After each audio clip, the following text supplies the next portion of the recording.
Hello dear students, welcome to our YouTube channel medico nursing classes. जैसा कि आप सब देख रहे हैं, पिछले कुछ दिनों से वाइटल साइन के ऊपर हमारे medico nursing classes YouTube channel के ऊपर लेक्चर वीडियोस हैं जो कि आपकी नर्सिंग ऑफिसर रिक्रूटमेंट एग्जामिनेशन की प्रिपरेशन में आपके लिए काफ़ी हेल्पफुल है, वो अपलोड किए जा रहे हैं। तो उसी सीरीज के अंदर कंटिन्यूएशन करते हैं और आज की क्लास हम शुरू करते हैं कि वाइटल साइन के नेक्स्ट पॉइंट हमारा क्या होगा। तो वाइटल साइन के अंदर नेक्स्ट पॉइंट हमारा आज का नेक्स्ट पॉइंट है हमारा ब्लड प्रेशर। तो ब्लड प्रेशर है स्टूडेंट्स, हम ब्लड प्रेशर के बारे में पढ़ेंगे। देखिए, नॉर्मली बहुत सारी चीज़ें हम इस यूनिट से रिलेटेड बहुत सारी चीज़ें हमें पहले से पता है।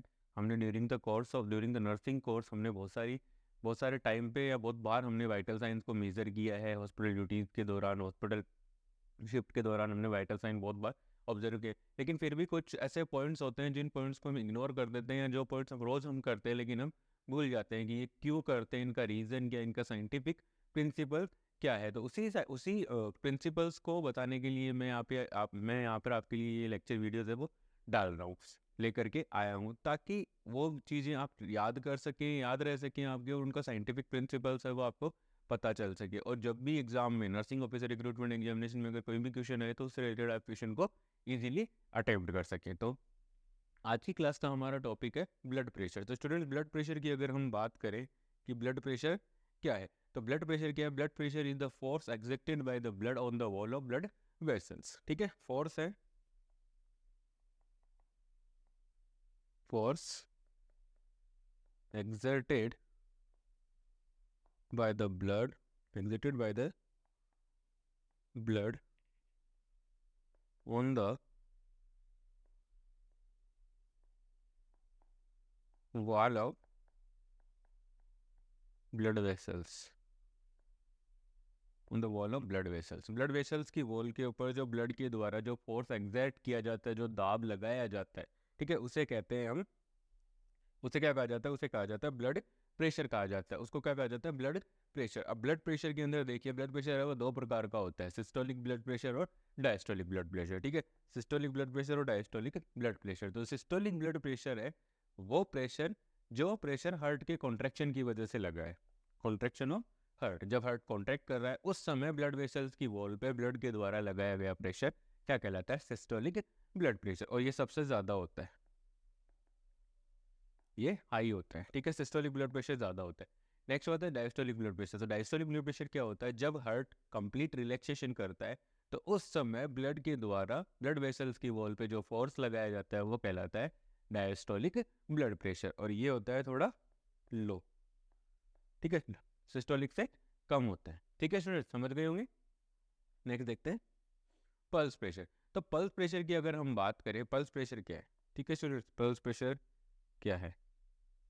ठीक है, तो पल्स प्रेशर क्या है? Pulse pressure is the difference between the systolic and diastolic blood pressure. Systolic blood pressure, pulse pressure my meaning systolic BP minus diastolic BP. Systolic blood pressure minus diastolic blood pressure. तो normally हम देखते हैं 120 होता है हमारा systolic blood pressure, minus 80 होता है हमारा कितना? 80 mm ऑफ एच जी। कौन सा होता है? Diastolic blood pressure. तो इसमें कितना हो गया? 40 mm of H G. Pulse, normal pulse pressure is about, normal pulse pressure कितना हो गया? Normal pulse pressure is about कितना हो गया? 40 mm of H G, 40 mm of H G. Normal pulse pressure कितना होता है? 40 mm ऑफ एच जी। तो ये आपके लिए एक MCQ तैयार हो गया है यहाँ पे। ठीक है, नॉर्मल क्या है? MCQ है normal pulse pressure. Normal pulse pressure कितना होता है? 40 mm ऑफ एच जी। ये एक MCQ है। दूसरा MCQ आप यहाँ पे बन रहा है आपका इस लाइन से, दूसरा MCQ बन रहा है हमारा इस लाइन से। ठीक है, यहाँ से कि पल्स प्रेशर होता क्या है। ठीक है, पल्स प्रेशर क्या होता है? Systolic blood pressure minus diastolic blood pressure. कि सिस्टोलिक ब्लड प्रेशर और में से डायस्टोलिक ब्लड प्रेशर को जब आप घटा देंगे, माइनस कर देंगे, तो बची हुई जो वैल्यू है वो क्या कहलाती है? आपकी पल्स प्रेशर कहलाती है। Normal blood pressure 120/80 mm of H G. ठीक है, नेक्स्ट वन है कि हाइपरटेंशन, अब ब्लड प्रेशर के बारे में पढ़ रहे हैं तो नॉर्मली जो सबसे कॉमन प्रॉब्लम है, most common problem of entire world, entire country, that is hypertension. Hypertension एक ऐसी प्रॉब्लम है, हाइपरटेंशन को क्या कहा जाता है, एक्सटेन को बोला जाता है साइलेंट किलर।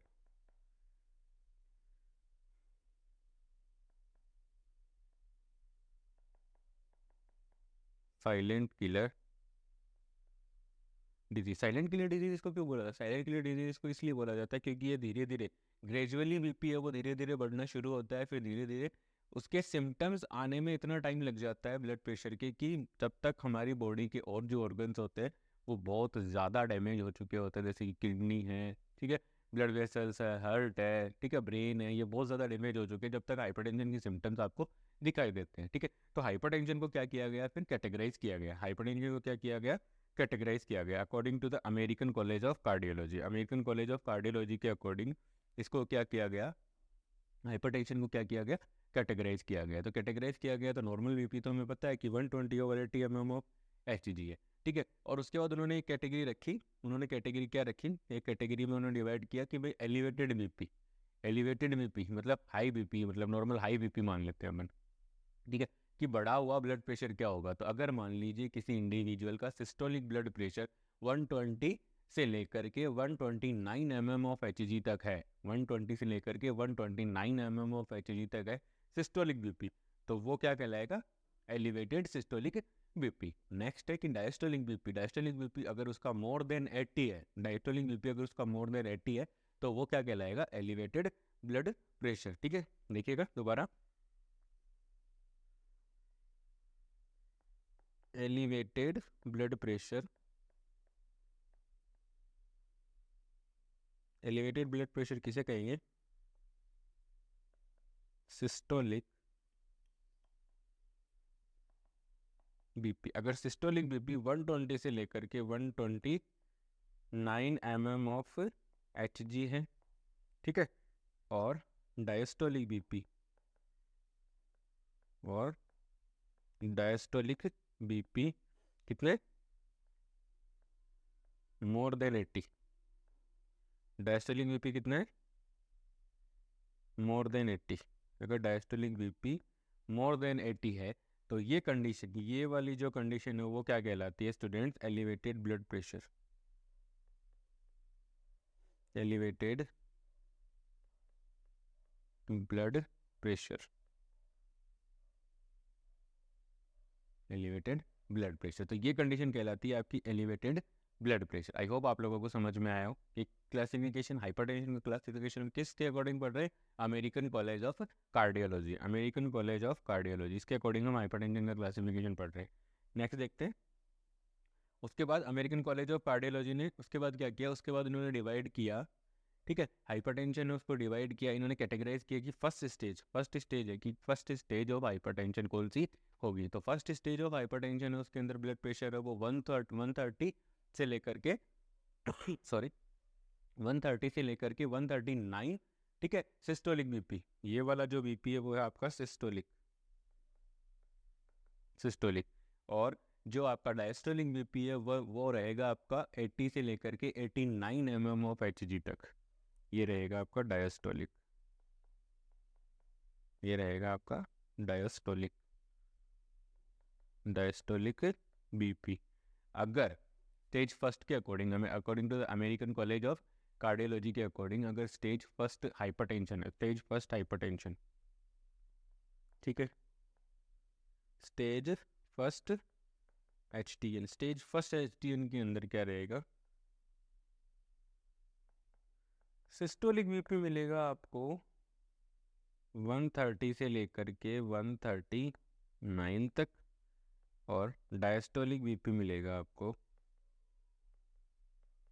जो आपको डायस्टोलिक ब्लड प्रेशर है वो आपको मिलेगा स्टूडेंट्स 80 से लेकर के 89 mm ऑफ एचजी तक। तो ये है हाइपरटेंशन की फर्स्ट स्टेज, हाइपरटेंशन की first stage according to the American College of Cardiology. American College of Cardiology के अकॉर्डिंग ये क्या है, फर्स्ट स्टेज ऑफ हाइपरटेंशन है, फर्स्ट स्टेज ऑफ हाइपरटेंशन है, ठीक है स्टूडेंट। सेकेंड स्टेज की अगर आप बात करो तो सेकेंड स्टेज के अंदर क्या बताया गया है, सेकेंड स्टेज के अंदर ये बताया गया है कि अगर systolic BP 140 mm of Hg से ज़्यादा है और डायस्टोलिक 90 ऑफ एचजी से ज़्यादा है तो वो कहलाएगा स्टेज सेकंड। ठीक है, स्टेज सेकंड क्या कह रहा है देखिएगा, स्टेज सेकंड।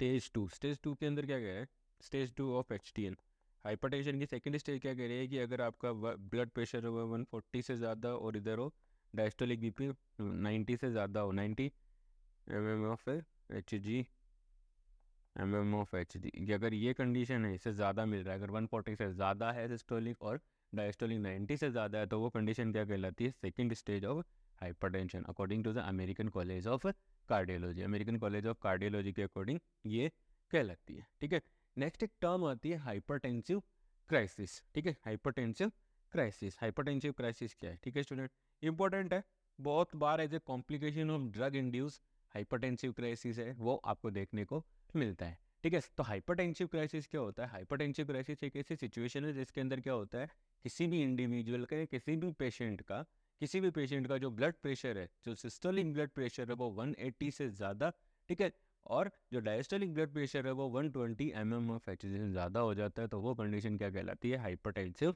क्राइसिस कहलाती है, हाइपरटेंसिव क्राइसिस कहलाती है। तो हाइपरटेंसिव क्राइसिस देखिए, हाइपरटेंसिव क्राइसिस, ठीक है, हाइपरटेंसिव क्राइसिस है तो हाइपरटेंसिव क्राइसिस है, उसके हाइपरटेंसिव क्राइसिस के अंदर क्या होता है स्टूडेंट्स, हाइपरटेंसिव क्राइसिस के अंदर क्या होता है कि नॉर्मली जो सिस्टोलिक ब्लड प्रेशर है, ठीक है,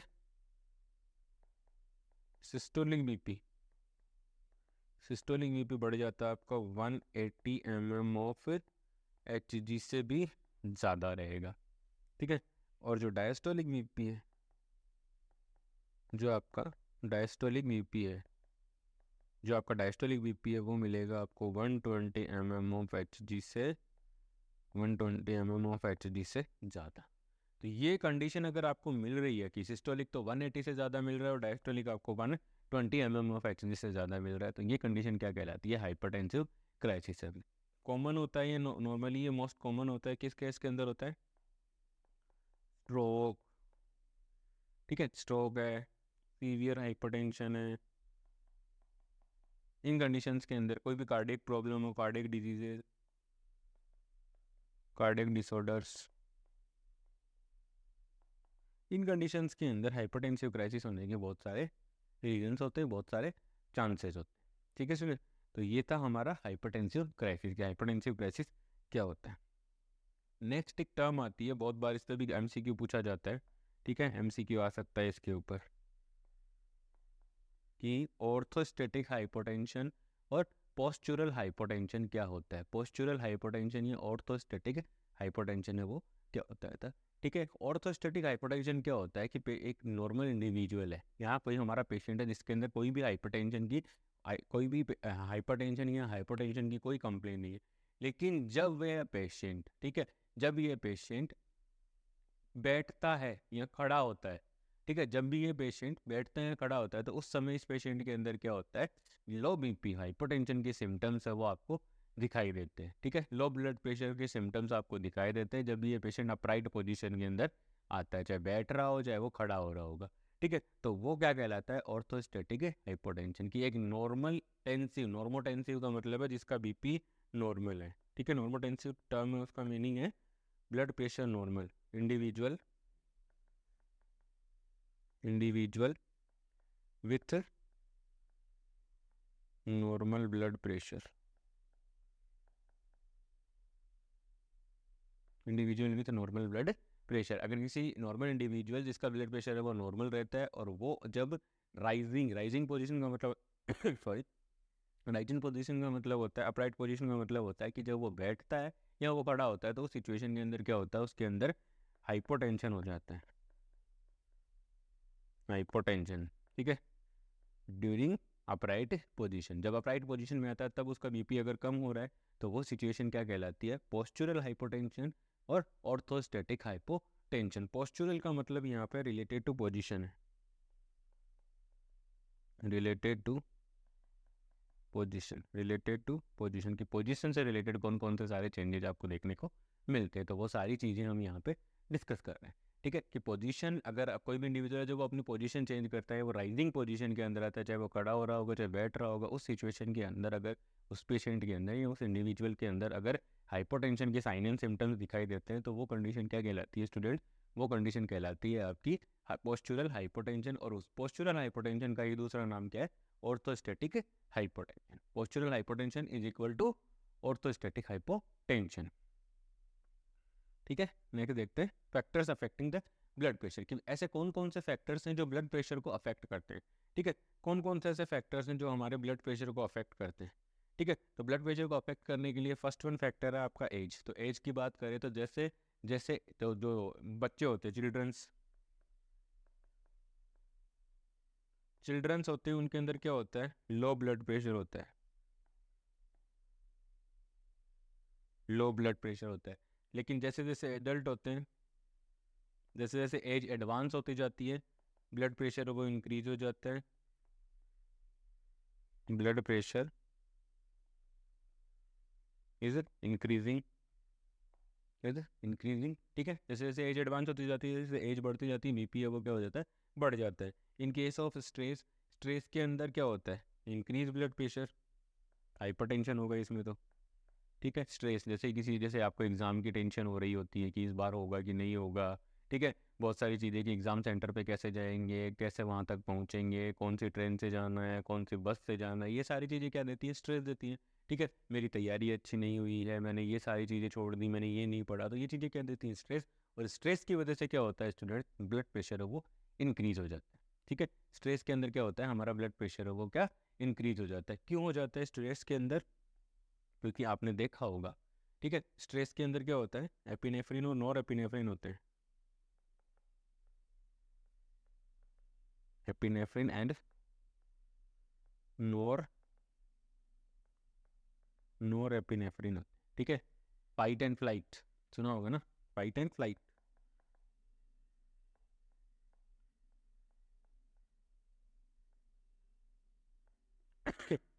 हमने सुना होगा फाइट एंड फ्लाइट, या तो भागो या लड़ो। ठीक है, तो इस कंडीशन के अंदर, स्ट्रेस की सिचुएशन के अंदर क्या होता है? हमारी बॉडी से, बॉडी की एड्रेनल ग्लैंड से क्या होता है? एपिनेफ्रिन और नॉर एपिनेफ्रिन का रिलीज होता है, और ये क्या करते हैं? डायरेक्टली नर्वस सिस्टम पे एक्ट करते हैं। नर्वस सिस्टम, और नर्वस सिस्टम पे एक्ट करके ये क्या कर देते हैं? वेसो कंस्ट्रिक्शन। और वेसो कंस्ट्रिक्शन की वजह से क्या होता है? हाइपरटेंशन बोल दो या ब्लड प्रेशर इंक्रीज बोल दो, एक ही बात है। ठीक है, तो ये सारी सिचुएशन है वो स्ट्रेस की वजह से इंक्रीज होती है। ठीक है, नेक्स्ट वन है ओपियोइड ड्रग्स। तो ओपियोइड ड्रग्स की अगर हम बात करें, ओपियोइड ड्रग्स की अगर हम बात करें, ठीक है, तो ओपियोइड ड्रग्स की अगर हम बात करें तो ओपियोइड ड्रग्स क्या होती हैं? सेडेशन कोज करती हैं। ओपियोइड ड्रग्स क्या करती हैं? सेडेशन इन सीएनएस।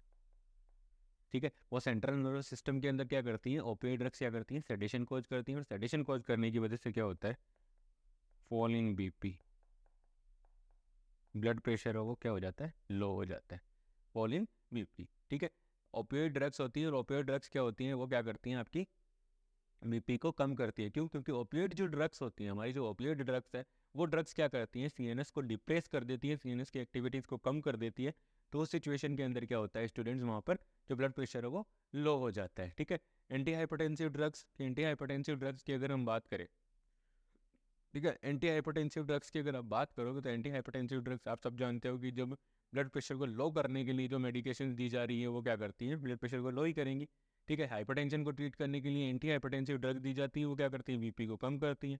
ठीक है, अगर नॉर्मल टेंसिव में अगर एंटी हाइपरटेंसिव दोगे तो क्या होगा? बीपी को कम कर देंगे। डिक्रीज ब्लड प्रेशर, ये बीपी को क्या कर देती है? कम कर देती है। नेक्स्ट फैक्टर आता है time of the day. Time of the day की बात करो, ठीक है, in early morning, in early morning, ठीक है, अवेकिंग, ड्यूरिंग अवेकिंग, जब आप सुबह उठे हो उस समय क्या रहेगा आपका? लो बीपी, बीपी है वो कम रहेगा। रीज़न? क्योंकि उस समय क्या है? आपकी पूरी बॉडी क्या है? रिलैक्स में है। आपकी पूरी बॉडी क्या है? रिलैक्स में, और पूरी बॉडी रिलैक्स में रहेगी, कोई स्ट्रेस नहीं हो रहा। ठीक है, क्योंकि हम जब सो रहे होते हैं तो हमारी थॉट प्रोसेस है वो ब्लॉक हो जाती है, वो बंद हो जाती है। ठीक है, थॉट शुरू होती है उठने के साथ, जगने के साथ हमारी थॉट्स है वो शुरू होती है, ठीक है। तो क्या होगा स्टूडेंट्स, आप देखोगे कि अर्ली मॉर्निंग में आपका बीपी है वो क्या मिलेगा, कम मिलेगा, लेकिन इवनिंग टाइम में क्या होगा, इवनिंग टाइम में आप क्या होगा, आप पूरे दिन का पूरा स्ट्रेस, आज ये नहीं हुआ कॉलेज में, ये टीचर नहीं आया, ये मैंने नहीं पढ़ा, या ये फॉर्म मेरा रह गया, इसकी लास्ट डेट आ रही है, मैंने आज ये नहीं पढ़ा, मेरी आज 1 घंटे कम स्टडी हुई है, ये सारा स्ट्रेस हम एक साथ क्या कर लेते हैं, गेन करते हैं, ठीक है, मिल जाता है, हम सोचने लग जाते हैं, हमारी थॉट प्रोसेस ऐसे सोचने लग जाते हैं कि हमें क्या करना है, सिलेक्शन कैसे होगा, क्या करना चाहिए, क्या नहीं करना चाहिए, ठीक है। तो वो सारी चीज़ें क्या करती हैं, स्ट्रेस कोज करती हैं, ठीक है। ये क्या करती है, स्ट्रेस, और स्ट्रेस में क्या हो रहा था, ब्लड प्रेशर है वो क्या हो रहा था, इंक्रीज। इनके इसका मतलब ये है कि इवनिंग टाइम में आपका बीपी है वो क्या मिलेगा आपको, इंक्रीज ही मिलेगा। ब्लड प्रेशर क्या मिलेगा आपको, increase blood pressure during in the at the time of evening, ठीक है। नेक्स्ट वन है बॉडी वेट। बॉडी वेट की अगर आप बात करो तो क्या होता है, इसके अंदर क्या होता है, जैसे जैसे आपका बॉडी वेट बढ़ता जाता है वैसे वैसे आपकी बॉडी के अंदर क्या होती है, आपकी बॉडी के अंदर क्या होता है, बीपी है वो बढ़ना शुरू हो जाता है, क्योंकि एथेरोस्क्लेरोसिस जमा होने लग जाते हैं, प्लैक जमा होने लग जाते हैं ब्लड वेसल्स के अंदर, ठीक है। जब फेट है वो डिपॉजिट होने लग जाती है तो धीरे धीरे धीरे ब्लड वेसल्स का ल्यूमन है वो कम होता जाता है, और वो क्या करता है, धीरे धीरे हाइपरटेंशन वो कॉज कर देता है। स्मोकिंग है, इन केस ऑफ स्मोकिंग क्या करती है, स्टिमुलेट करती है, ठीक है। स्मोकिंग क्या करती है, स्टिमुलेट करेगी, और ये क्या कर देती है, इंक्रीज बीपी को क्या कर देती है, इंक्रीज।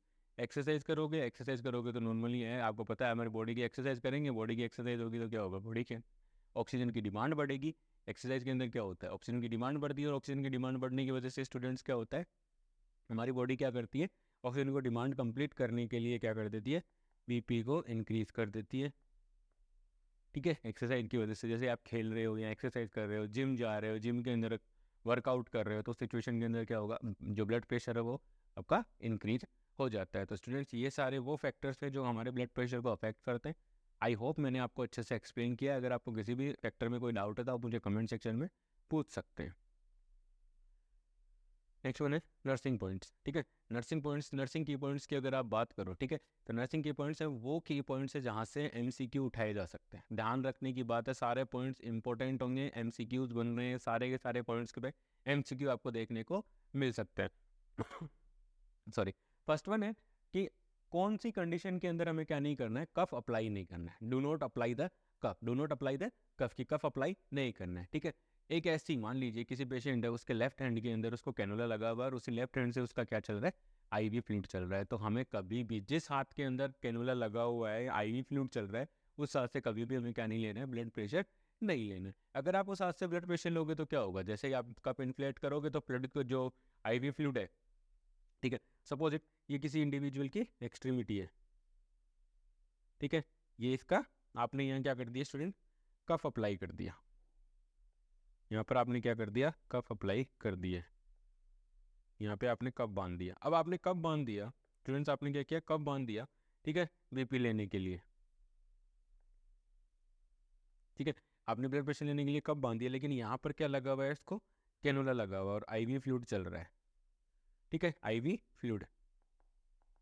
तो अब क्या होगा, जैसे आप कप को इन्फ्लेट करोगे, यहाँ पर जब आप इन्फ्लेट करोगे तो आगे जो वेन है उसके अंदर फ्लूइड है वो जाना बंद हो जाएगा, और यहाँ पे एडिमा होने के चांसेज हो जाते हैं, ठीक है। और आप क्या कर रहे हो, वाइटल साइन है, आप 50 मिनट हर 30 मिनट से हर 1 आवर के बाद आप वाइटल साइन चेक कर रहे हो, तो सिचुएशन के अंदर क्या होता है, यहाँ पे जो फ्लूइड है वो अच्छे से नहीं चल पाता है, अपनी प्रॉपर रेट के थ्रू नहीं जा पाता है, तो इस वजह से प्रॉब्लम्स आ सकती है। तो इसलिए हमेशा जिस हाथ में आईवी फ्लूइड नहीं हो उसी हाथ से हमें ब्लड प्रेशर लेना चाहिए, ठीक है। नेक्स्ट पॉइंट है कि जिस हाथ के अंदर एवी फिस्टुला बना, arterio Venus fistula, arterio Venus ठीक है, आर्टीरियो वीनस फिस्टुला है वो नॉर्मली सीकेडी के पेशेंट्स में बनाते हैं for dialysis, for the purpose of dialysis, for the purpose of dialysis के पर्पज के लिए क्या करते हैं, आर्टरी और वेन को जोड़ करके क्या बना देते हैं, फिस्टुला बना देते हैं। जिस हाथ में एवी फिस्टुला, आर्टीरियो वीनस फिस्टुला बना हुआ है, वहाँ से आपको कभी भी ब्लड प्रेशर चेक नहीं करना है, वरना वो एवी फिस्टुला वो क्या हो सकता है, डैमेज हो सकता है। तो ये भी एक एमसीक्यू बन रहा है, ये भी एक एमसीक्यू बन रहा है कि भाई एक पेशेंट है, उसका बीपी चेक करना है, उसके एक हाथ में तो फ्रैक्चर है, या फिर ऐसे मान लो कि उसके एक हाथ के अंदर क्या चल रहा है, आईवी फ्लूइड चल रहा है, ठीक है। तो नर्स को कौन सी साइड सेलेक्ट करनी चाहिए, आईवी फ्लूइड वाली या opposite to IV fluid? Opposite to IV fluid check करना है, ठीक है, अपोजिट टू आईवी फ्लूइड। जिस हाथ में आईवी फ्लूइड है वो नहीं लग रहा है, उसी से हमें क्या करना है, ब्लड प्रेशर चेक करना है, ठीक है। मान लीजिए एक पेशेंट है, CKD का पेशेंट है या किडनी डिसऑर्डर का पेशेंट है, उस पेशेंट के अंदर क्या हुआ, आर्टीरियल वीनस फिस्टुला बना हुआ है, और आर्टीरियल वीनस फिस्टुला बना हुआ है, उसका हमें ब्लड प्रेशर चेक करना है। तो कौन सी एक्सट्रीमिटीज़ को अवॉइड करना है, जिस एक्सट्रीमिटीज़ के अंदर एवी फिस्टुला बना हुआ है उससे कभी भी नहीं लेना है। नेक्स्ट वन है axillary surgery. Students, axillary surgeries की अगर आप बात करो तो यहाँ पे क्या होते हैं, एक्सिला में क्या होते हैं, लिम्फ नोड्स। लिम्फ नोड्स, बहुत सारे लिम्फ नोड्स होते हैं, मल्टीपल लिम्फ नोड्स प्रेजेंट होते हैं एक्सिला के अंदर। तो अगर आप मान लीजिए एक्सिलरी सर्जरीज हुई है तो वो लिम्फ नोड्स क्या है, स्वेल कर जाते हैं, ठीक है, स्वेलिंग आ जाती है उन लिम्फ नोड्स के अंदर जब भी कोई भी एक्सिलरी सर्जरी हो। तो अब उस सर्जरी के बाद अगर आप बीपी लेते हो उस एक्सट्रीमिटी से, तो जो रीडिंग है वो सही नहीं आएगी, ठीक है, और आपका जो जो ब्लड प्रेशर है वो उसकी जो मॉनिटरिंग है वो प्रॉपर नहीं हो पाती। तो इसलिए कभी भी जिस जिस साइड की एक्सिला की सर्जरी हुई है उस साइड से कभी भी ब्लड प्रेशर नहीं लेना है। नेक्स्ट वन है breast surgery of arm. Breast surgery के अंदर भी सेम रीज़न ही रहता है कि लिम्फ नोड्स वगैरह स्वेलिंग वगैरह होती है वहाँ पर, ठीक है। तो उस वजह से क्या होता है, ब्लड प्रेशर है वो ठीक से नहीं आ पाता है। बहुत बार ये वाले MCQ, ठीक है, बहुत बार पूछा गया है कि एक फीमेल लेडी है जो पोस्ट ऑपरेटिव पीरियड के अंदर ऑपरेशन थिएटर से आई है, पोस्ट ऑपरेटिव पीरियड के अंदर, पोस्ट एनेस्थीसिया केयर यूनिट के अंदर, after the mastectomy, breast remove के बाद वो क्या आई है, मतलब पोस्ट एनेस्थीसिया केयर यूनिट के अंदर आई है। अब उसका ब्लड प्रेशर चेक करने है तो किस हाथ पे आप कफ अप्लाई करोगे, ठीक है। तो हमेशा जिस साइड की सर्जरी हुई है उसके अपोजिट साइड है उसको सेलेक्ट करना है। नेक्स्ट है ट्रोमेटाइज एक्सट्रीमिटीज। मान लीजिए किसी पेशेंट है उसके दोनों हाथ टूटे हुए हैं, अब कहाँ बांधोगे ब्लड प्रेशर, बीपी कफ कहाँ पे बांधना है, ठीक है। आप नॉर्मली हम क्या करते हैं, हाथ पे बांधते हैं। अब दोनों हाथ टूटे हुए हैं, किसी की दोनों ह्यूमरस है, बाइलेटरल ह्यूमरस है, बाइलेटरल फ्रैक्चर ऑफ ह्यूमरस है, किसी को बाइलेटरल ह्यूमरस का फ्रैक्चर है तो ब्लड प्रेशर कहाँ बांधोगे, ठीक है। तो इसका मतलब यही है कि जब दोनों हाथों के अंदर ही टूटा है, दोनों हाथ फ्रैक्चर है या दोनों हाथों के अंदर कोई ट्रॉमा हो रखा है, तो हमें लेग्स को सेलेक्ट करना है बीपी कफ बांधने के लिए, या फिर जिस हाथ के अंदर फ्रैक्चर है उस हाथ को हमें सेलेक्ट नहीं करना है, जो हेल्थी हैंड है उसी को हमें क्या करना है, सेलेक्ट करना है। ये भी आपके पास MCQ के रूप में आ सकता है, ठीक है। इंपॉर्टेंट पॉइंट, दोनों पॉइंट MCQ है, ध्यान रखिएगा, दोनों से आपको MCQ मिल सकता है। ये एक नर्स है ठीक है स्टूडेंट, ध्यान रखने की बात ये कि जब हम ब्लड प्रेशर चेक कर रहे हैं, जब भी हम ब्लड प्रेशर उसको चेक कर रहे हैं तो सिचुएशन के अंदर हमें क्या करना है, तो एक जो कफ होता है बीपी, जो बीपी कफ होता है उसकी भी अप्रोप्रिएट साइज होनी चाहिए, कि बीपी कफ है उसकी साइज है वो क्या होनी चाहिए, अप्रोप्रिएट होनी चाहिए। अगर ब्लड प्रेशर जब हम चेक कर रहे हैं और कफ है, मान लीजिए एडल्ट का बीपी चेक करना है और आप पीडियाट्रिक कप बांध रहे हो, तो उसमें क्या मिलेगा, डेफिनेट है कि उसके अंदर जितना छोटा होगा उतनी वो ज़्यादा रीडिंग देगा, ठीक है, ठीक है। तो जितना छोटा होगा, जितना कप छोटा है उतनी वो हाई रीडिंग देगा, ठीक है, और जितना बड़ा होगा उतनी वो गलत रीडिंग देगा। तो हमें क्या करना है, जब भी हम ब्लड प्रेशर चेक कर रहे हैं तो अप्रोप्रिएट साइड का, जो नर्सिंग ऑफिसर हमारी रिस्पॉन्सिबिलिटी है कि हमें क्या करना है, अप्रोप्रिएट साइज का ब्लड कफ, जो ब्लड प्रेशर का जो कफ है, जो बीपी इंस्ट्रूमेंट का जो कफ है, कफ बीपी कफ है, उसको हमें अप्रोप्रिएट साइज का सेलेक्ट करना है। अगर हम ज़्यादा छोटा सेलेक्ट करेंगे, ठीक है, टू स्मॉल, स्मॉल बीपी कफ, ये क्या करेगा, हाई रीडिंग, स्मॉल बीपी कफ होगा तो हाई रीडिंग मिलेगी, और लार्ज होगा, लार्ज बीपी कफ है, अगर लार्ज बीपी कफ होगा तो लो रीडिंग देखने को आपको मिलेगी। स्टूडेंट्स, यहाँ पे क्या मिलेगी आपको, लो रीडिंग देखने को मिलेगी, ठीक है। तो इसीलिए जब भी आप ब्लड प्रेशर चेक करने जा रहे हो तो एक अप्रोप्रिएट साइज का कप लेकर के जाओ। ऐसा नहीं कि पीडियाट्रिक वाले के लिए आप लेकर के एडल्ट का और एडल्ट वाले के लिए लेकर के आ रहे हो आप पीडियाट्रिक का, ऐसा कभी नहीं करना है। आज की क्लास में इतना ही। आई होप मेरे द्वारा प्रोवाइड की जा रही लेक्चर वीडियोस आपकी नर्सिंग ऑफिसर रिक्रूटमेंट एग्जामिनेशन की प्रिपरेशन में आपकी हेल्प कर रहे होंगे। Please like share and subscribe. Thank you so much.